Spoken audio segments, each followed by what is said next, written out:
Queria começar perguntando para o Renato. Renato, você entende que a troca feita por ti feito com que o Grêmio perdesse o meio-campo e, consequentemente, fizesse um primeiro tempo ruim contra o Fluminense? E Vila Sante, de que forma essa mudança, a saída do Cristaldo, afetou o jogo, teu jogo, né? Você que atua ali pelo meio de campo. Obrigada. O Grêmio fez vários jogos assim com 3 zagueiros, se comportou bem, conseguimos algumas vitórias, algumas boas atuações. Eu não acredito que hoje o Grêmio tenha perdido meio campo pela escalação que eu coloquei em campo, até porque pelo que eu vi, nós tomamos um gol de bola parada e no contra-ataque. Então isso não quer dizer que a gente perdeu meio campo. Eu acredito sim que nós não estivemos bem, principalmente no início do jogo. A gente deu espaços para o Fluminense. Infelizmente cometemos alguns erros e tomamos os 2 gols. Acho que, como para o professor, a gente já jogou vários jogos assim. Foi muito bem sempre. Hoje tomamos 2 gols por falhas nossas e o futebol se decide em detalhes. Assim que acho que a derrota passou por isso. Vila Sante, eu queria saber como é que foi o comportamento de vocês, anímico, psicológico, na hora de decidir nos pênaltis, tendo vindo de uma disputa que eliminou o Grêmio na Copa do Brasil contra o Corinthians. Se isso pesou, acrescentou uma carga a mais emocional para vocês. E, Renato, o meu questionamento é sobre a escolha do Cristaldo, começar no banco de reservas. Na última entrevista coletiva, você justificou a saída do Gustavo Nunes porque ele estava sendo negociado. O Gustavo Nunes até confirmou isso agora na saída de campo. O Cristaldo no banco é uma decisão estratégica ou tem algo por trás, algo que pode estar também encaminhando uma saída do Cristaldo? Não tem saída não. Tem lugar nenhum, é decisão do treinador mesmo.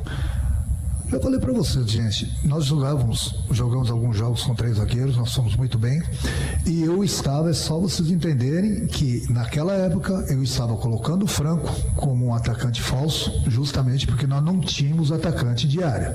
Hoje eu tenho 3, então não tem essa necessidade de ficar improvisando. Se eu tanto queria as peças para fazerem gols, então simplesmente no esquema que já deu certo várias vezes, eu tirei o meio, no caso o Franco, e coloquei um atacante que sabe ali jogar na posição. Então não tem diferença nenhuma. Nós aqui não nos encontramos no primeiro tempo. Acho que todo jogador que bateu o pênalti tinha confiança. Acho que não pesou a última eliminação. Quem bateu tinha confiança, mas não deu certo. É isso. Vila Sante, ali no vestiário, como é que estava o clima dos jogadores e que impacto vai ter essa eliminação daqui para frente? Restou só o brasileiro para vocês. E para o Renato, o que aconteceu que o Bright White não conseguiu entrar no jogo, principalmente no primeiro tempo? Todo jogador que entra em campo, ele entra para fazer o melhor, né? Nem sempre o jogador está no seu dia. Mas aí quando ele esteve em campo, tecnicamente não esteve muito bem, mas brigou, procurou abrir espaço para o companheiro, mas infelizmente não estava numa noite inspirada, como o nosso time todo, né? No primeiro tempo. Renato, não, foi uma derrota dolorosa. Todo mundo estava com muita confiança de passar. Infelizmente a gente ficou fora, dói muito, mas a gente não pode deixar de focar no brasileiro, que ainda estamos numa situação difícil e temos que colocar o Grêmio onde merece estar. Renato, boa noite. Gostaria que você explicasse o porquê que o Diego Costa e o Nathan Fernandes eles não ficaram como opções no banco de reservas. E o Vila Sante, se puder me explicar ali que teve uma confusão durante a cobrança de pênalti entre os jogadores do Fluminense e do Grêmio, se isso pode ter impactado de alguma forma para o Grêmio. O Diego Costa praticamente jogou quase que os 90 minutos diante do Bahia. É um jogador que estava muito tempo parado, 2 meses, estava com muitas dores musculares, até se colocou à disposição, mas falou que não estava 100%. Então seria muito arriscado. De repente, se o Márcio sofresse algum tipo de lesão no início do jogo, colocar o Diego seria um risco muito grande, já que ele estava com as dores musculares muito fortes. Quanto o Diego, então foi isso. E o Nathan, O meu grupo é grande, hoje eu tenho bastante opções. Eu falo sempre para eles, aproveite as oportunidades. Eu não posso levar todo mundo para o banco. Eu levo de acordo com aquilo que eu acho que eu vou precisar durante a partida. Essa briga que aconteceu ali, acho que é normal, acontece sempre dentro do campo e acredito que não influiu nada nas cobranças dos pênaltis. Foi só isso. Renato, no jogo contra o Corinthians, você colocou o Edenilson no final da partida para bater o pênalti. Ele acabou errando naquela ocasião. Hoje, novamente, uma mudança que o Natan entra no final da partida e ele erra o pênalti também, curiosamente, o segundo. E aí, depois para frente, o Grêmio perde as penalidades. Talvez não era o momento de colocar um pouco antes os jogadores para não entrarem tão frios na partida e acontecer isso de ser um dos primeiros a bater e errar a cobrança. Como é que foi esse entendimento para colocar o Natan na partida de hoje, assim como o Edenilson? O jogador ele fica aquecendo o tempo todo. Ele aquece antes da partida, ele aquece no intervalo do jogo e fica aquecendo durante o segundo tempo também. Então nem o jogador entra frio, o jogador entra quente. O jogador entra quente. Então, ele bateu, procurou fazer o gol, infelizmente ele errou. Agora não vamos dar a desculpa que o jogador estava frio, porque hoje em dia no futebol não existe. A todo momento o jogador está se aquecendo. Renato, aqui no teu canto esquerdo. Eu gostaria de entender a tua ideia inicial na escalação. Tu decidiu tirar os dois meias que o Grêmio tem no elenco, o Monsalve e o Cristaldo. Curiosamente, os jogadores que vinham com um desempenho, vou dizer, interessante dentro das últimas partidas.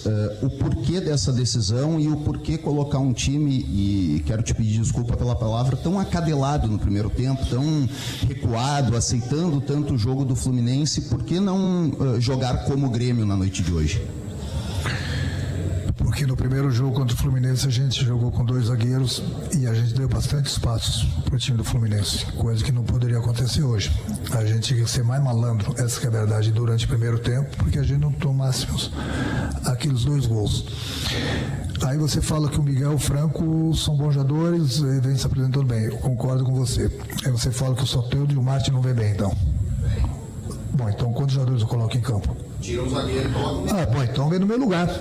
Pega o apito, vai na beira do campo, pede lá pro Guerra para ele te dar um emprego. Aí você faz o que bem entender. Enquanto eu estiver lá, você só faz as perguntas e eu respondo para você. Renato, Cícero Melo, canais Disney e ESPN, eu sempre brinco contigo, mas hoje, por respeito ao profissional, eu entendo que uma eliminação é dolorosa do jeito que foi. Vou só fazer a pergunta simples. Renato, você construiu uma vantagem que era boa. O empate do campo do adversário é uma vantagem.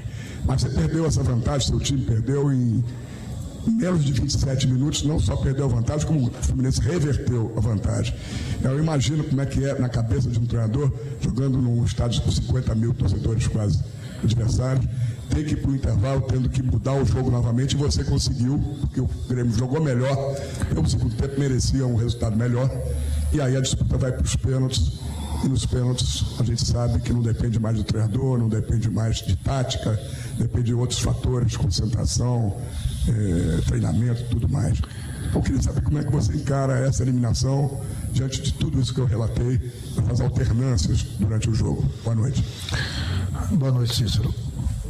Nós tínhamos um esquema de jogo que, infelizmente, nós não entramos tão atentos como nós deveríamos, e aí a gente pecou pelos nossos próprios erros nos primeiros 45 minutos, e você colocou bem, nós tínhamos uma vantagem, praticamente entregamos a vantagem, e o adversário soube se aproveitar e conseguiu aquela vantagem que nós tínhamos.